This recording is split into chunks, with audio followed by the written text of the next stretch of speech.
Free వచ్చి ఎందుకు నీకు కలర్ సైజ్ అయితే ఉంటేసి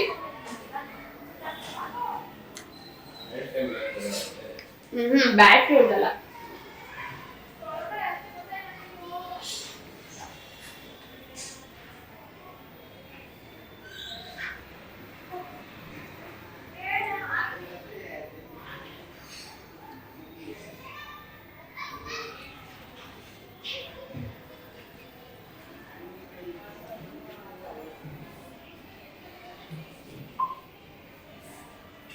ನಮಸ್ತೆ, ನಾನು ನಿಮ್ಮ Pushpanjali. Welcome back to my channel. ಇನ್ನು ನೀವು ಏನು ಮುಂಚೆ ಕ್ಲಿಪ್ ಒಂದು ನೋಡಿದ್ದೀರಲ್ವಾ, ಅದು ನಾನು ನಿನ್ನೆ ನೈಟ್ ಶೂಟ್ ಮಾಡ್ಕೊಂಡಿದ್ದು. ಅಂದರೆ ನನ್ನ ಬರ್ತಡೇ ಎಲ್ಲ ಆದಮೇಲೆ ಎಲ್ಲರೂ ಹೋದ್ಮೇಲೆ ನಮ್ಮ ಮನೆ ಯಾವ ರೀತಿ ಇತ್ತು ಅನ್ನೋದನ್ನ ನಾನು ಹಂಗೆ ಒಂದು ಕ್ಲಿಪ್ಪಿಂಗ್ನ ಶೂಟ್ ಮಾಡ್ಕೊಂಡಿದ್ದೆ. ಆದರೆ ನನಗೆ ನೈಟ್ ಏನು ಕ್ಲೀನ್ ಮಾಡ್ಕೊಳಕ್ಕಾಗಲಿಲ್ಲ. ಸುಮಾರು 11 ಗಂಟೆ ಆಗೋಗಿತ್ತು ಟೈಮು. ಸೊ ಎಲ್ಲರೂ ಟಯರ್ಡ್ ಆಗಿದ್ವಿ. ಸರಿ ಅಂತ ಹೇಳಿ ಜಸ್ಟ್ ನಾನು ಏನು ಅಡುಗೆಗಳು ಉಳಿದಿತ್ತಲ್ವಾ ಅದನ್ನು ಮಾತ್ರ ನೀಟಾಗಿ ಬೇರೆ ಎಲ್ಲ ಒಂದೊಂದು ಬೌಲ್ಸ್ಗೆಲ್ಲ ಹಾಕಿ ಅದನ್ನೆಲ್ಲ ಮುಚ್ಚಿಟ್ಟು ಕೇಕ್ಸ್ನು ಎಲ್ಲ ಅಂದ್ರೆ 2 ಕೇಕ್ ತಗೊಬಂದಿದ್ರಲ್ವಾ ಅದನ್ನು ಅಷ್ಟೇ ಫ್ರಿಜ್ಜಲ್ಲಿ ಅಂದ್ರೆ ಇದು ಪೇಸ್ಟ್ರಿ ತಂದಿದ್ದನ್ನ ಫ್ರಿಜ್ಜಲ್ಲಿ ಇಟ್ಟಿದ್ದೆ. ಇನ್ನೊಂದು ವೆನಿಲಾ ಕೇಕ್ ತಗೊಂಡ್ ಬಂದಿದ್ರು, ಅದನ್ನ ಇನ್ನೊಂದು ಬಾಕ್ಸ್ಗೆಲ್ಲ ಹಾಕಿ ಅಷ್ಟನ್ನ ಮಾತ್ರ ಮಾಡ್ಬಿಟ್ಟು ನಾನು ಮಲ್ಗಕ್ಕೆ ಹೊರಟೋದೆ. ಸೊ ಆಮೇಲೆ ಇದು ನೆಕ್ಸ್ಟ್ ಡೇ ಬೆಳಗ್ಗೆ ಎದ್ದಿದ ತಕ್ಷಣ ಅಂದ್ರೆ ನನಗೂ ನಿದ್ದೆ ಬರ್ಲಿಲ್ಲ ಅಂತಂದ್ರೆ ಮನೆ ಅಷ್ಟು ಗಲೀಜಾಗಿದ್ದಾಗ ನಿದ್ದೆ ಮಾಡಕ್ ಆಗಲ್ಲ ಅಲ್ವಾ. ಸೊ ಸ್ವಲ್ಪ ಅಂದ್ರೆ ಒಂದು 5 ಗಂಟೆಗೆ ಎದ್ದೆ. ವಾಕ್ ಏನ್ ಹೋಗೋದು ಬೇಡ ಇವತ್ತು ಅಂತ ಹೇಳ್ಬಿಟ್ಟು ಮನೆ ಎಲ್ಲ ಕ್ಲೀನ್ ಮಾಡ್ಕೊಳ್ಳೋಣ ಅಂತ ಹೇಳಿ ಕ್ಲೀನಿಂಗ್ ಎಲ್ಲ ಸ್ಟಾರ್ಟ್ ಮಾಡಿದೆ. ಅಂದ್ರೆ ನಾನು ಏನಕ್ಕೆ ಆ ಕ್ಲಿಪ್ ಹಾಕಿದ್ದೆ ಅಂತ ಅಂದ್ರೆ ನನಗೆ ಒಂದಿಬ್ರು ರೆಗ್ಯುಲರ್ ಆಗಿ ಕಮೆಂಟ್ ಮಾಡ್ತಾನೆ ಇದ್ರು, ನೀವ್ ಯಾವಾಗ್ಲೂ ವಿಡಿಯೋ ಶೂಟ್ ಮಾಡುವಾಗ ನಿಮ್ ಮನೆ ಕ್ಲೀನ್ ಆಗೇ ಇರತ್ತೆ, ಅಂದ್ರೆ ಗಲೀಜ್ ಆಗೋದೇ ಇಲ್ವಾ, ಎನಿ ಟೈಮ್ ನಿಮ್ ಮನೆ ಹಂಗೆ ಕ್ಲೀನ್ ಆಗೇ ಇರತ್ತಾ ಅಂತ ಹೇಳ್ಬಿಟ್ಟು. ಸೊ ಅದಕ್ಕೋಸ್ಕರ ನಾನು ಅದನ್ನ ಆಡ್ ಮಾಡಿದೆ. ಅಂದ್ರೆ ನಮ್ಮನೆನೂ ಸಹ ತುಂಬಾನೇ ಗಲೀಜಾಗಿರತ್ತೆ. ಬಟ್ ಏನಂತಂದ್ರೆ ಅಂದ್ರೆ ನಾನು ಹೇಳೋದು ನಮ್ಮನೆ ಅಂತಲ್ಲ, ಎಲ್ಲಾರ ಮನೆನೂ ಹಂಗೇನೆ. ಈ ತರ ಏನಾದ್ರೂ ಒಂದು ಫಂಕ್ಷನ್ಸ್ ಆಗ್ಲಿ ಏನೇ ಒಂದಾಗ್ಲಿ ಮನೆ ಆಲ್ಮೋಸ್ಟ್ ಆಲ್ ಈ ತರ ಗಲೀಜಾಗಿ ಆಗೇ ಆಗತ್ತೆ. ಬಟ್ ನಾವ್ ಅದನ್ನ ಕ್ಲೀನ್ ಮಾಡ್ಕೊಬೇಕು ಅನ್ನೋದು ಅಷ್ಟೇನೆ. ಮತ್ತೆ ಬೆಳಿಗ್ಗೆ ಹೊತ್ತುನು ಅಷ್ಟೇ ಅಲ್ವಾ, ಎಲ್ಲಾರ ಮನೇಲೂ ಟಿಫನ್ ಎಲ್ಲ ಆದ್ಮೇಲೆ ನಾವ್ ತರಕಾರಿ ಏನ್ ಕಟ್ ಮಾಡಿರ್ತೀವಿ ಎಲ್ಲ ಅಲ್ಲಲ್ಲೇ ಇರತ್ತೆ. ಸೊ ನಾವ್ ಆಮೇಲೆ ಅದನ್ನೆಲ್ಲ ಕ್ಲೀನ್ ಮಾಡ್ಕೊಂತೀವಿ. ಸೊ ಎಲ್ಲಾರ ಮನೇಲೂ ಇದ್ದಂಗೆ ನಮ್ಮ ಮನೇಲೂ ಗಲೀಜು ಆಗತ್ತೆ, ಪ್ಲಸ್ ನಾನು ಅದನ್ನ ಕ್ಲೀನು ಮಾಡ್ಕೊಂತೀನಿ ಅನ್ನೋದಕ್ಕೆ ಜಸ್ಟ್ ನಾನು ಅದೊಂದು ಕ್ಲಿಪ್ ಅನ್ನ ಆಡ್ ಮಾಡಿದೆ ಅಷ್ಟೇ.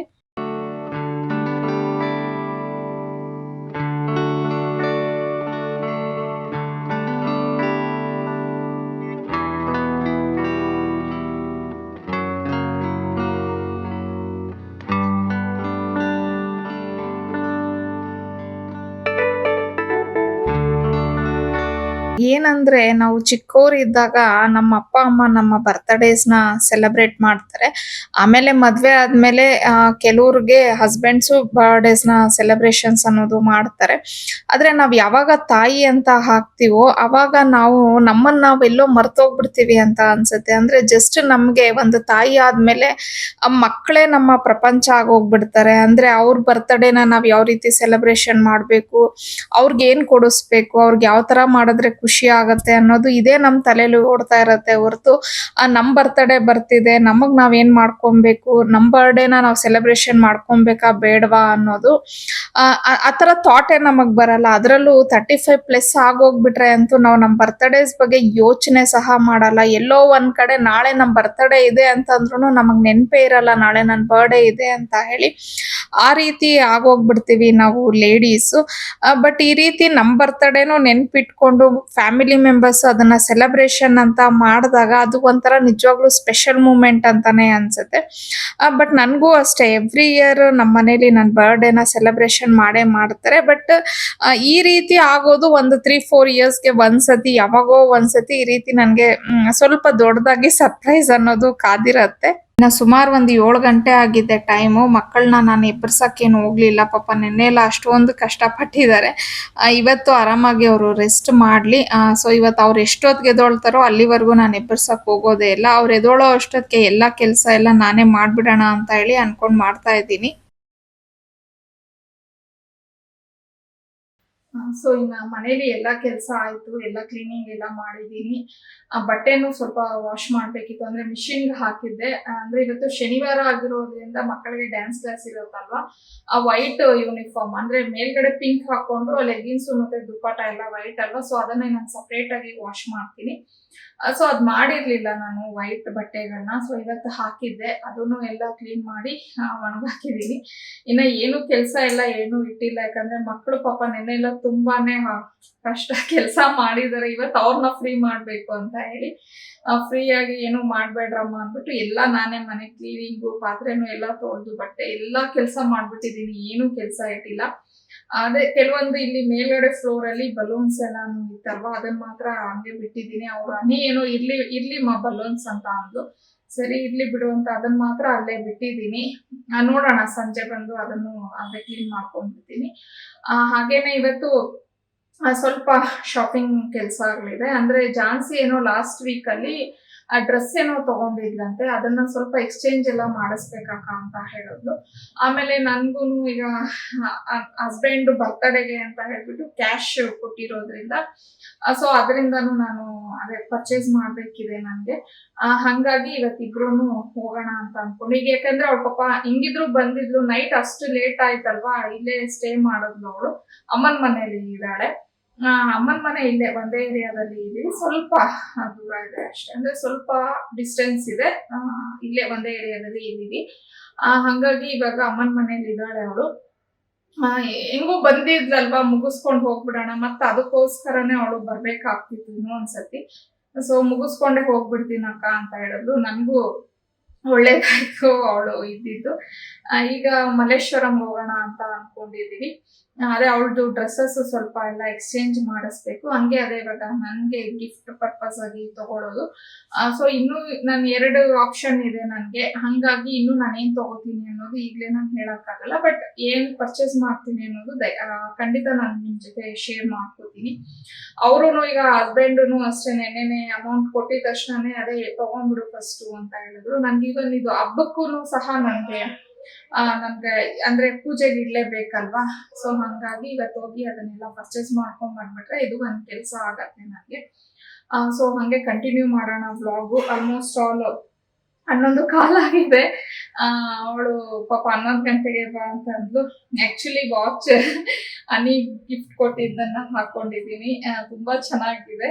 ಅಂದ್ರೆ ಈ ಕಲರ್ ಇತ್ತು ನನ್ನ ಹತ್ರ ಆಗ್ಲೇ ಸುಮಾರು ವರ್ಷ ಆಯ್ತು. ಅಂದ್ರೆ ಈ ತರ ಈ ಸಿಲ್ವರ್ ಇದು ಬರತ್ತಲ್ವಾ, ಈ ತರದ್ದು ತುಂಬಾ ವರ್ಷಗಳ ಹಿಂದೆ ತಗೊಂಡಿದ್ದೆ ಒಂದು. ಬಟ್ ಅದು ಶೆಲ್ಲೇನೋ ಆಗೋಗ್ಬಿಟ್ಟಿದೆ, ಅದನ್ನ ನಾನು ಸರಿನೇ ಮಾಡ್ಸಿಲ್ಲ, ಹಂಗೆ ಬಿಟ್ಬಿಟ್ಟಿದೆ. ಅಂದ್ರೆ ಅವಾಗ ಕೆಲ್ಸಕ್ಕೆ ಹೋಗುವಾಗ ಯೂಸ್ ಮಾಡ್ತಿದ್ದೆ ಅದನ್ನ. ಸೊ ತುಂಬಾ ಅಂದ್ರೆ ಇವನ್ ನನ್ನ ಡ್ರೆಸ್ಗೂ ಚೆನ್ನಾಗಿ ಮ್ಯಾಚ್ ಆಗ್ತಿದೆ. ಹಾಗೇನೆ ಇವನ್ ಈ ಪರ್ಸ್ ಅಷ್ಟೇನೆ, ಇದು ಬಂದು ಲಾಸ್ಟ್ ಇಯರ್ ಹೋದ್ ವರ್ಷ ಹರ್ಷಿಣಿ ನನ್ನ ಬರ್ಡೇಗೆ ಗಿಫ್ಟ್ ಕೊಡ್ಸಿದ್ದು. ಸೊ ಇದು ನನ್ಗೆ ನನ್ನ ಮಕ್ಳಿಗೆ ಕೊಡೋ ಪ್ರತಿ ಒಂದು ಗಿಫ್ಟ್ ನನ್ಗೆ ತುಂಬಾ ಪ್ರಿಷಿಯಸ್ ಆಗಿರತ್ತೆ. ಯಾಕಂದ್ರೆ ಈಗ ಹಸ್ಬೆಂಡ್ ಅಂದ್ರೆ ಬಿಡಿ ಅವರು ಅದು ಒಂಥರ, ಬಟ್ ಆದ್ರೆ ಮಕ್ಳು ಅವ್ರು ಕೊಡೋ ಸ್ವಲ್ಪ ಪಾಕೆಟ್ ಮನಿನ ಸೇವ್ ಮಾಡ್ಕೊಂಡು ತಗೋಬರ್ತಾರಲ್ವಾ, ಅದು ನಿಜವಾಗ್ಲೂ ನನ್ಗೆ ತುಂಬಾನೇ ಒಂಥರ, ಅಂದ್ರೆ ನನ್ಗೇನೆ ಎಲ್ಲ ಪ್ರತಿ ಒಂದು ತಾಯಿಗೂ ಒಂದು ಪ್ರಿಷಿಯಸ್ ಮೂಮೆಂಟ್ ಅಂತ ಹೇಳ್ಬೋದು. ಸೊ ನಂಗೆ ನನ್ನ ಮಕ್ಕಳು ಕೊಟ್ಟಿರೋ ಪ್ರತಿ ಒಂದು ಗಿಫ್ಟ್ ತುಂಬಾನೇ ಇದಿರತ್ತೆ. ಪ್ಲಸ್ ಅದ್ರ ಜೊತೆಗೆ ಆಕ್ಚುಲಿ ನನ್ನ ಮಗಳು ನಂಗೆ ನಾನಿನ್ನೂ ಇದು ಮಾಡಿದ್ದೇನೆ, ಇದು ಲೆಟರ್ ಕೊಟ್ಟಿದ್ದಾಳೆ. ತುಂಬಾ ಚೆನ್ನಾಗಿ ಬರ್ದಿದ್ದಾಳೆ. ತುಂಬಾ ಅವಳ ಫೀಲಿಂಗ್ಸ್ ಅನ್ನ, ನಾನಂದ್ರೆ ಅವಳಿಗೆ ಎಷ್ಟು ಇಂಪಾರ್ಟೆಂಟ್, ನನ್ನನ್ನು ಎಷ್ಟು ಇಷ್ಟಪಟ್ಟು ಪ್ರತಿ ಒಂದು ಬರ್ದಿದ್ದಾಳೆ. ಸೊ ಇದು ಒಂಥರ ನನ್ಗೆ ಹಾರ್ಟ್ ಟಚಿಂಗ್ ಅಂತಾನೆ ಹೇಳ್ಬೋದು. ಈ ತರ ನನ್ಗೆ ಎವ್ರಿ ಇಯರ್ ಲೆಟರ್ ಸಿಗುತ್ತೆ. ಸೊ ಈ ಸತಿನೂ ಸಿಕ್ಕಿದೆ ಲೆಟರು. ನೈಟ್ ಆಕ್ಚುಲಿ ಎಲ್ಲ ಸೆಲೆಬ್ರೇಷನ್ಸ್ ಆದ್ಮೇಲೆ ನಂದು ಇದೇ ಕೆಲಸ, ಕೂತ್ಕೊಂಡು ಆ ಲೆಟರ್ನೇ ಒಂದಾಗ್ಲೂ 10 ಸತಿ ಓದಿದ್ದೀನಿ. ಎಷ್ಟು ಸತಿ ಓದಿದ್ರು ಅದು ಆ ಫೀಲ್ ಎಕ್ಸ್ಪ್ರೆಸ್ ಮಾಡಕ್ಕಾಗಲ್ಲ ಬಿಡಿ. ಸರಿ, ಈಗ ನಾನು ಶಾಪಿಂಗ್ಗೆ ಹೋಗಿ ನಾವು ಅಲ್ಲಿ ಏನೇನು ತಗೋತೀವಿ ಅನ್ನೋದನ್ನ ಹಂಗೆ ಕಂಟಿನ್ಯೂ ಮಾಡ್ತೀನಿ ಈ ಬ್ಲಾಗ್ನ.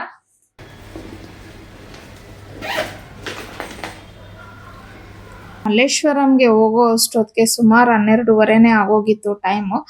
ಹೋದ್ಮೇಲೆ ಫಸ್ಟು ಜ್ಯುವೆಲ್ರಿ ಶಾಪ್‌ಗೆ ಹೋಗ್ಬಿಡೋಣ, ಅದು ಶಾಪಿಂಗ್ ಮುಗಿಸ್ಬಿಟ್ಟು ಆಮೇಲೆ ಬೇಕಾದ್ರೆ ಬಟ್ಟೆ ಎಕ್ಸ್ಚೇಂಜ್‌ಗೆ ಹೋಗೋಣ ಅಂತ ಅನ್ಕೊಂಡು ಜ್ಯುವೆಲ್ರಿ ಶಾಪಿಂಗ್ಗೆ ಅಂತ ಹೇಳಿ ಹೋದ್ವಿ.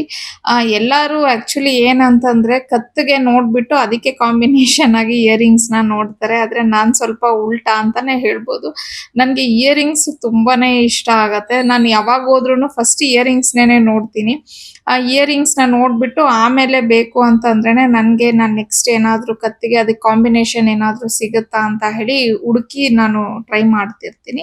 ಹಾಗೇನೆ ಇಲ್ಲಿ ನಾನು ಇದೊಂದು ಗ್ರೀನ್ ಕಲರ್ ಬೀಡ್ಸ್ ಮಾಲಾ ನೋಡ್ದೆ. ಇದು ನನ್ಗೆ ತುಂಬಾನೇ ಇಷ್ಟ ಆಯ್ತು. ಅಂದ್ರೆ ಇವಾಗ ಟ್ರೆಂಡೇ ಆಕ್ಚುಲಿ ಬೀಡ್ಸ್‌ದೇ ಅಲ್ವಾ, ತುಂಬಾ ಟ್ರೆಂಡ್ ಇದೆ. ನೋಡಿದ ತಕ್ಷಣ ಇಷ್ಟ ಆಗೋಯ್ತು ನನ್ಗೆ. ಸರಿ ಇದನ್ನ ಟ್ರೈ ಮಾಡ್ದೆ, ತುಂಬಾನೇ ಇಷ್ಟ ಆಯ್ತು. ಮತ್ತೆ ಅಂದ್ರೆ ನನ್ನ ಹತ್ರ ಗ್ರೀನ್ ಆಕ್ಚುಲಿ 3 ಸೆಟ್ ಇದೆ. ಗ್ರೀನ್ ಬೀಡ್ಸ್‌ದು 3 ಸೆಟ್ ಇದೆ. ಮತ್ತೆ ಗ್ರೀನೇ ತಗೊಂಡ್ರೆ ಬೇಡ ಅಂತ ಹೇಳಿ ನಾನು ಅವ್ರಿಗೆ ಅದೇ ಕೋರಲ್ ಬರತ್ತಲ್ವಾ, ಅಂದ್ರೆ ಹವಳ ಬರತ್ತೆ. ನನ್ನ ಹತ್ರ ಹವಳದ್ದು ಇಲ್ಲ ಆಕ್ಚುಲಿ. ಅದಕ್ಕೋಸ್ಕರ ನಾನು ಇಯರಿಂಗ್ಸ್‌ನ ನೋಡ್ದೆ ಹವಳದ್ದು, ಅದು ಚೆನ್ನಾಗಿತ್ತು. ಸರಿ ಅದಕ್ಕೆ ಕಾಂಬಿನೇಷನ್ ಹವಳನೇ ನೋಡೋಣ ಅಂತ ಹೇಳ್ಬಿಟ್ಟು ನೋಡ್ದೆ. ಸೊ ಇತ್ತು ಕೋರಲಲ್ಲಿ, ಬಟ್ ಅದು ನನ್ನ ಬಜೆಟ್‌ಗೆ ಸ್ವಲ್ಪ ಜಾಸ್ತಿ ಆಯ್ತು. ನನ್ನ ಹತ್ರ ಅಷ್ಟು ಬಜೆಟ್ ಇರ್ಲಿಲ್ಲ. ಅಂದ್ರೆ ಅದೆಲ್ಲ ಒಂದು 50 ಗ್ರಾಮ್ಸ್ ಆ ರೇಂಜಲ್ಲಿ ಇತ್ತು. ಅಂದ್ರೆ ಅದು ಅದೇ ಏನು ಅವಳದ್ದು ನಾನು ಚೈನ್ ಎಲ್ಲ ನೋಡಿದೆ, ಎಲ್ಲ ಆಲ್ಮೋಸ್ಟ್ ಆಲ್ 50 ಗ್ರಾಮು 60 ಗ್ರಾಮು ಆ ತರ ಇತ್ತು. ಪ್ಲಸ್ ನನ್ಗೀಗ ಇಯರಿಂಗ್ಸು ತಗೋಬೇಕಿತ್ತು. ಮತ್ತೆ ಇವಾಗ ಕತ್ತಿಗೆ ಅಂದ್ರೆ ಎಲ್ಲ ಒಂದು 80 ಗ್ರಾಮ್ಸ್ 100 ಗ್ರಾಮ್ಸ್ ವರ್ಗೂ ಹೋಗ್ಬಿಡತ್ತೆ. ಅಷ್ಟು ಬಜೆಟ್ ಇಲ್ಲ. ಮತ್ತೆ ಹಸ್ಬೆಂಡ್‌ಗೂ ಕಾಲ್ ಮಾಡಿದಕ್ಕೆ ಅವರು ಹಂಗೆ ಅಂದ್ರು, ಅಷ್ಟೊಂದು ಇಲ್ಲಮ್ಮ, ಏನಕ್ಕೆ ಇಲ್ದೇ ಇದ್ದಾಗ ತಗೊಳಕ್ ಹೋಗ್ತೀಯಾ, ಎಷ್ಟಿದೆ ಅಷ್ಟರಲ್ಲಿ ನೋಡಿ ತಗೊಂಡ್ ಬಾ ಸಾಕು ಅಂತ ಅಂದ್ರು. ಸರಿ ಅಂತ ಹೇಳ್ಬಿಟ್ಟು ಆಮೇಲೆ ನಾನೇನಾಗ್ಲೇ ಗ್ರೀನ್ ಕಲರ್ದು ಬೀಡ್ಸ್‌ದು ನೋಡಿದ್ನಲ್ವಾ, ಅದನ್ನೇನೆ ನಾನು ಕೋರಲಲ್ಲಿ ಕೇಳ್ದೆ ಅವ್ರಿಗೆ. ಅದು ಸ್ವಲ್ಪ ಕಡಿಮೆ ಇದೆ, ಅಂದ್ರೆ ಒಂದು 25 ಗ್ರಾಮ್ಸ್ ಏನೋ ಬರುತ್ತೆ ಅದು. ಗೋಲ್ಡ್ ಎಲ್ಲ ಅಂದ್ರೆ ಫುಲ್ ಬೀಡ್ಸ್‌ದೆಲ್ಲ ಸೇರ್ಕೊಂಡ್ರೆ 75 ಗ್ರಾಮ್ಸ್ ಬರುತ್ತಂತೆ. ಆದ್ರೆ ಜಸ್ಟ್ ಅದ್ರಲ್ಲಿರೋ ಗೋಲ್ಡ್ ಬಂದು 25 ಗ್ರಾಮ್ ಏನೋ ಇದೆ ಅಂತ ಹೇಳಿದ್ರು. ಸರಿ ಅದಕ್ಕೇನೆ ಅವಳನ ನೀವು ಚೇಂಜ್ ಮಾಡ್ಕೊಡ್ತೀರಾ ಅಂತ ಕೇಳ್ದೆ. ಬಟ್ ಇವಾಗ ಪ್ರೆಸೆಂಟ್ ಬೀಡ್ಸ್ ರೆಡಿ ಇಲ್ಲಮ್ಮ, ಸ್ವಲ್ಪ ದಿನ ಆಗತ್ತೆ, ನಾನು ಬೀಡ್ಸ್ ತಂದು ಅದನ್ನ ಮಾಡ್ಕೊಡ್ಬೇಕು ಅಂತ ಹೇಳಿದ್ರು.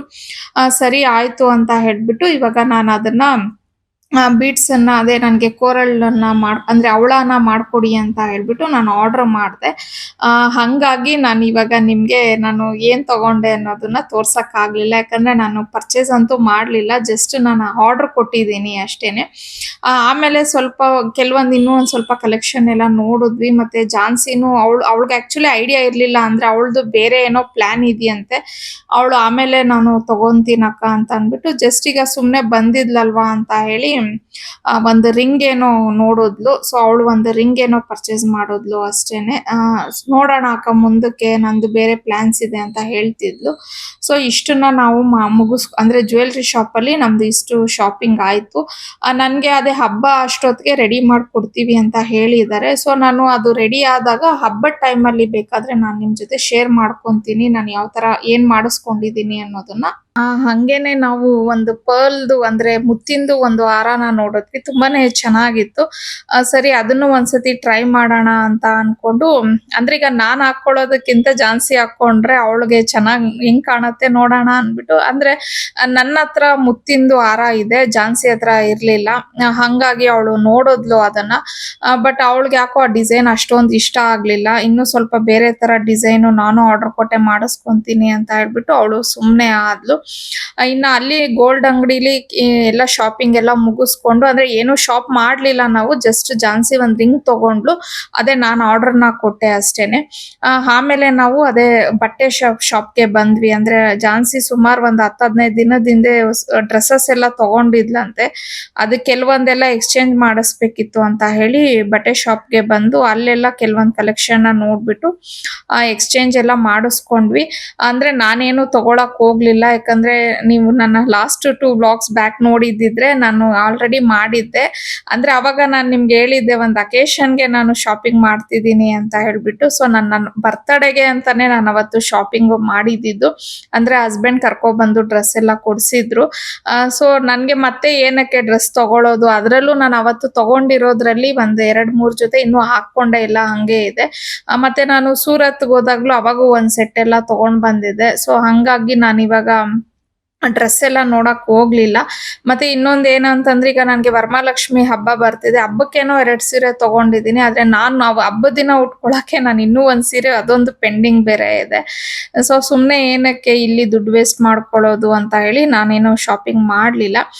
ಸೊ ಫೈನಲ್ ಆಗಿ ಇವತ್ತಿನ ದಿನ ಈ ರೀತಿ ಇತ್ತು. ಐ ಹೋಪ್ ನಿಮ್ಗೆ ಈ ವ್ಲಾಗ್ ಇಷ್ಟ ಆಗಿರತ್ತೆ ಅನ್ಕೋತೀನಿ. ಇಷ್ಟ ಆದ್ರೆ ದಯವಿಟ್ಟು ಲೈಕ್ ಮಾಡಿ, ಶೇರ್ ಮಾಡಿ, ಕಮೆಂಟ್ ಮಾಡಿ, ಹಾಗೆ ಸಬ್ಸ್ಕ್ರೈಬ್ ಮಾಡ್ಕೊಳ್ಳೋದನ್ನ ಮರಿಬೇಡಿ. See you in the next vlog. Bye.